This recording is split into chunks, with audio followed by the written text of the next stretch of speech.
What is going on, everyone? Chris with Journals, Comics, and Pop Culture, and today's video is going to be a real deep, intricate look on the state of the comic market, and we're going to be asking the questions, are your books going to be worthless because is this market going to crash? This video, this issue comes up almost every day lately, especially in Facebook forums, on social media.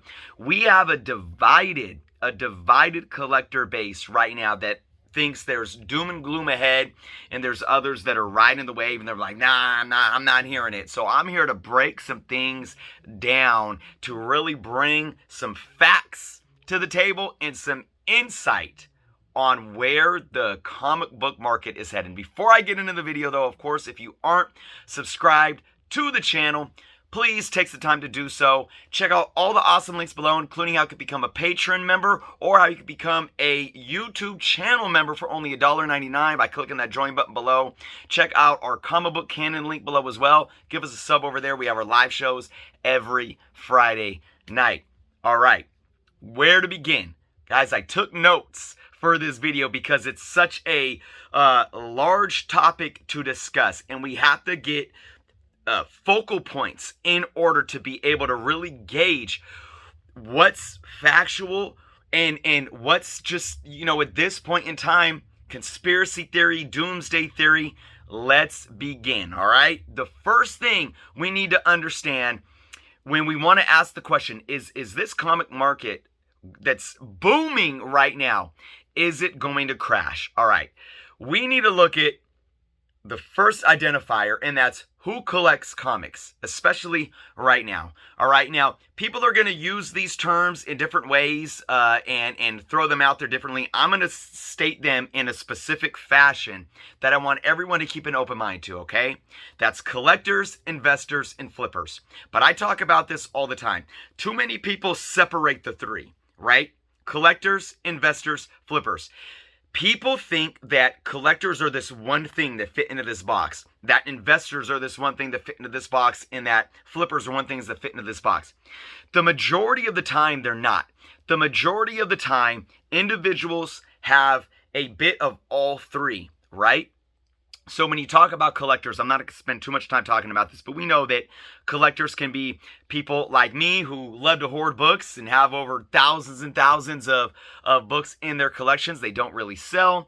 They collect to read the books. Maybe they enjoy the art, but maybe they actually care about the value for long-term gains and so forth. Now, you got investors and flippers. So by investing, usually you're thinking about that long-term investment. So you can categorize investors within the hobby as those that are really trying to find big blue chip keys, maybe to hold onto. And of course, like I said, look at that long-term gain, long-term investment purposes, whereas flippers are in it to get something and for that short term be able to flip it and make a profit. Now, a lot of flippers are collectors because they will buy into one market, say the modern market, and they'll buy books and they'll flip and they'll take that profit, and then they'll go buy, blue chip Silver Age keys. So that's why I said we can't separate these three and put them into, nice little cookie cutter boxes. The majority of us are all these things. I know I am. I'm more of a collector / investor. I've never really been a flipper, but I've gotten into making it a business for me to be able to buy collections that I can flip and make a profit on. So I'm a little bit of all three. All right. Now that that's out of the way, before we ask the question, what would make the comic book market crash? I want to identify some key points for all of you to what the market is today. And the reason I have to do this is because a lot of collectors in this hobby today too often say it's the 90s all over again. It's not the 90s all over again. This is the biggest takeaway that I want you guys to understand. It's a much smaller market right now. The modern market that is today is much smaller. And keep in mind, there's constantly two different markets at the same time existing within the comic book industry. That's the secondary market and the current retailers market, that is your new weekly books straight from the distributors, Marvel, DC, independent publishers, and so forth. So when we talk about the retail market, it's a much, much smaller market. All right. If consumers decide to stop buying, okay, so we're talking about sub markets now. So variants, for example, if consumers decided to stop buying variants, right, it's not going to affect an industry where it's going to bottom out. All right. More likely, the money that was going into variants is going to trickle down into another sub-market of the industry, say CGC Signature Series books, right? Or vice versa. Say the CGC Signature Series is booming right now, right? If people get burnt out of that and take money out of that, most likely that money that's being pulled out of that is going to go into something else, like maybe variants, right? More money is being shuffled around in this hobby more than ever as well. And I could say that for myself as a collector, my collecting style changes constantly. Sometimes I'm focused more on a higher pull list of new releases, and then sometimes I have almost nothing on my pull list, and I'm focusing more money onto like Bronze and Copper Age back issues, or maybe putting it into some Silver Age or Bronze Age keys. The good thing about this industry right now, again, to repeat, is that there's so many sub-markets that they don't define the entire industry. Variants don't define the entire industry. And you got to take into consideration that the print runs of today's books are smaller than ever before. And I've said this before about those that say, oh, the 90s crash and it's the 90s all over again. And the idea of that speculators are ruining the hobby, right? That's a popular one. What ruined the hobby in the 90s, for the most part, was that basically the publishers and the distributors thought that printing millions of comic books would be sustainable, right? So when you overshoot, what's that going to do? Devalue the books, obviously, okay? So that variable, that key variable, is not happening today, all right? Also, another key point to point out for today's market is that more speculators understand the current market and diversify their options. So, for example, again, unlike the 90s, speculators and investors aren't disillusioned, right? You don't have the publishers, printing millions and millions of copies of each book, but your investors and your speculators aren't disillusioned by a market that would give them these crazy return on investments and make them rich and so forth. The majority of today's investors are not that, all right? They understand the volatility of the modern market and also the long-term gains in the long-term stability of blue chip keys. And they mainly understand that certain books are a short-term game while others are a long-term hold. So again, it goes back to what I was talking about, investors or flippers. People understand that they're going to flip books because they are a short-term hold. And again, if there is any kind of burnout from any one of these sub-markets, it's not going to be enough to crash an entire industry or an entire market. And I talk about this with variants all the time. There's a large portion and a large majority of collectors or investors or whatever you want to call them that buy into variants that know that if they're paying $50 to $100 or $200 for an incentive variant, 100 incentive variant, they know that in a couple years from now, those books more than likely aren't going to be worth what they're paying right now. And that market, the variant market, has been growing like crazy over the last 10 years, while the majority of collectors know this. They know the volatility of variants, and they're still buying them. All right? Now, let's go into asking the questions. What would make this market crash? All right? One thing to bring up is investors pulling out of comic books. All right, that would possibly help make the market crash. But here's some facts. All right, investors have never pulled out of this market. Never. They have never pulled money out of blue chip keys specifically. Even during the 90s, when the crash was happening, the secondary market was keeping the industry afloat. Blue chip keys were continually increasing in value. All right? So, again, you ask, why would they? Why would investors pull out of the industry right now? There's no signs of red flags within the industry that would cause any type of investor, whether it's a collector that likes to invest or whether it's like Wall Street investors just bringing their money in to the hobby. And we know that's there. We have auctions. I mean, Action Comics #1 just sold for over $3 million like last week, right? So we know that there's big money from actual investors that put money into this hobby. And of course, most likely they're not buying modern books off the shelf, on the day of release and whatnot. But it goes to show you that investors will always be in this hobby, no matter what. Now, and again, I got my notes here. So let's look at more examples of what's going on right now that would keep investors into this hobby, all right? We got to talk about the multimedia platforms right now that's driving the industry in a way that it's never done before, right? It's different than it was 30 or 40 years ago, but it's never been like this before. The MCU leading the way. You got all these properties in live action streaming TV shows, live action cinema, animated, and it's in its infancy still, and it's not slowing down anytime soon. I mean, look, we've had some of the highest increases in spec books based on Disney Plus TV shows, and that goes for Star Wars as well, than we saw with the actual movies that have been released in the theaters. I mean, it's absolutely nuts. It's absolutely nuts. Look at West Coast Avengers 45, First Appearance of White Vision, and the rate of increase on that book, exponential.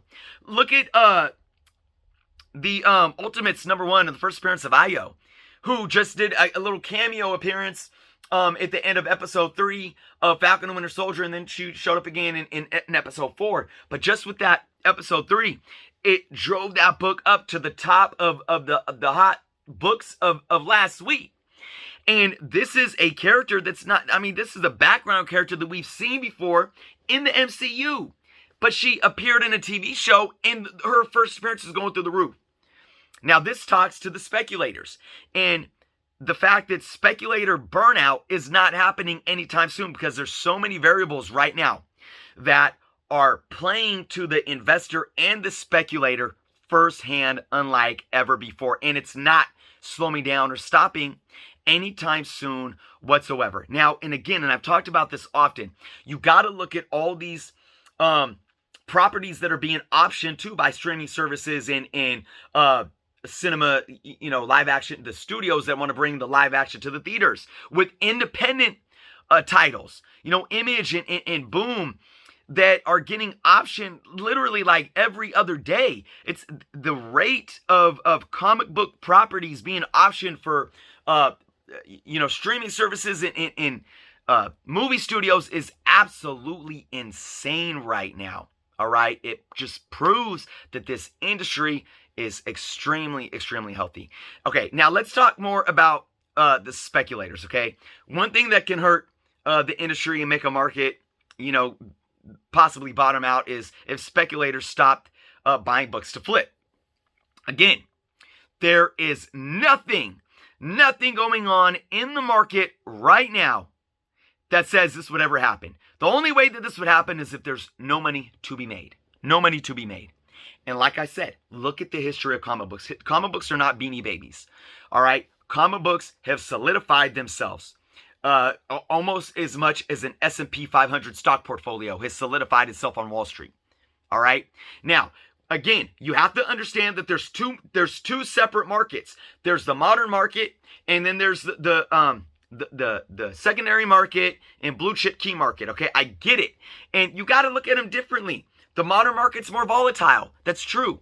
But still, there's money to be made. Nothing is saying that there's as an industry whole, that comic books are hitting a ceiling right now. There's nothing that says it. I'm not talking about certain individual books. Certain individual books have their own rules surrounding the way that the market is gonna receive them. So I can't sit here and say that one book isn't gonna bottom out and another one is gonna continue to break ceiling records, right? I can't tell you that specifically to each book, but remember we're talking about industry wide. As an entire market, speculators are not pulling out of this industry. It's healthier for speculators right now than it's ever been. And some collectors may say, well, that's the red flag right there. But I'm going to explain why it's not. New money is being brought into this hobby every day. Now, new money comes from collectors of old. It comes from what's going on in the economy. And it also comes from new collectors. So we're going to dive into that part.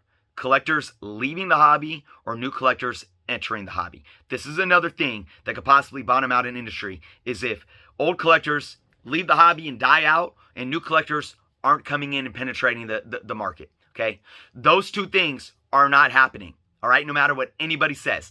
I want anyone to come bring me some facts. Bring me the facts. Drop them in the comments. Hit me up. Send me an email. Hit me up on Instagram. Call me. I don't care. Let's talk. You got facts? Show them to me. There is no fact that says that people are leaving this hobby. On the contrary, I see it every day. More people are entering this hobby than they have since the 90s. Since the 90s. All right? And what do you have that is contributing to that? Again, what did I just talk about? Movies, TV shows, multimedia properties like video games, Miles Morales, Spider-Man PS4, video games that are breaking record sales. It's absolutely nuts how the superhero genre alone, and this is another thing, people say the superhero genre is dying. That is absolute nuts. You got the superhero genre breaking waves in multimedia that it's in ways that it's never done before. I mean, look at The Boys. It doesn't even have to be Marvel or DC or Spider-Man or Superman or Batman, these characters that are so iconic. You got shows streaming on Netflix and Amazon like The Boys or Umbrella Academy that are topping the charts. All right, from with viewership and downloads and streams. People are digging this stuff. More people are coming into this hobby. I see young kids talking about it. I see young kids going to the LCSs or reading, the digital copies of these books. They go to the movies and they come out wanting to know more about these characters. I mean, we can look at young readership. In 2019, the young reader market broke sales by extreme margins. I don't have the numbers in front of me. I actually did a video on this though some months back in 2020 breaking down the numbers and how booming the young reader market is. So again, that just adds to the fact of the matter of what's going on. So now another thing that people are going to say about new money coming into the market. Oh, it's COVID. It's all because of COVID. People are blowing their stimulus checks or blowing their extra unemployment on comic books. All right. And once COVID's done, that's what's going to bottom out this market. So here's the thing. You cannot deny the fact that COVID has impacted the collectibles markets, comic books. You can't deny that. But more than folks spending stimulus money or unemployment money on comics is the fact, and I've said this before, it's the fact that people were stuck at home for a year, weren't taking big trips, spending thousands of dollars on vacations, weren't spending hundreds of dollars every week on eating out, weren't spending $100 plus a week going to the movies, taking their families to the movies, right? Weren't spending hundreds of dollars on tickets to baseball games, basketball games, football games, and they were saving money. They were saving money as well because they weren't commuting to work. We saved most likely over $400 a month because we couldn't commute to work, right? So that's a large chunk of money in our pockets that we had as disposable income over the last year, just because we weren't driving, right? You're working from home, you got more money doing that. So all of those variables are more feasible than to say people are just blowing their money. Now, right now, in April 2021, people are getting back to work. Things are slowly opening up. You got baseball season started to, like a 25% crowds in most stadiums. So people are getting back to baseball games. More and more theaters are slowly opening up. So, okay, people are going to start spending more money on other things now. This is true. And look, there is going to be probably no more stimulus money. This is true. But here's the thing. And I do believe, and I said this, I do believe there's going to be elements within this market, certain books that can definitely take a dip coming out of COVID. But that dip is going to be a healthy dip. It's going to be more of a corrective dip that then, once it happens, continues to set the market on an upward trend. Because here's the thing. More people are still going to have more money in their pockets than they did pre-COVID. Because we're not getting back to the world that we lived pre-COVID. I don't think we ever will. More people are still going to be working from home because we realize that they can, right? They're going to be saving money. And another thing that I think is going to happen over the next couple of years is that I think that wages are going to continue to increase and catch up to inflation.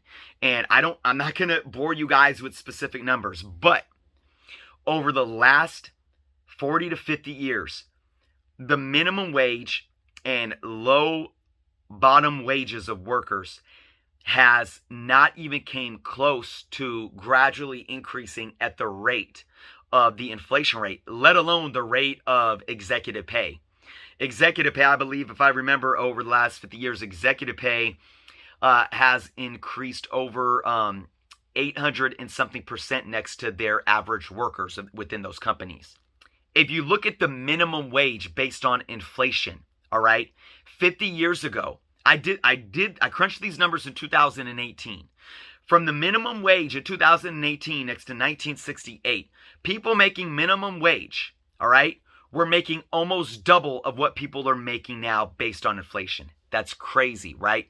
Also, the cost of living, the cost of a brand new car, the cost of a brand new home, the cost of gas was roughly anywhere from 30 to 50% cheaper 50 years ago.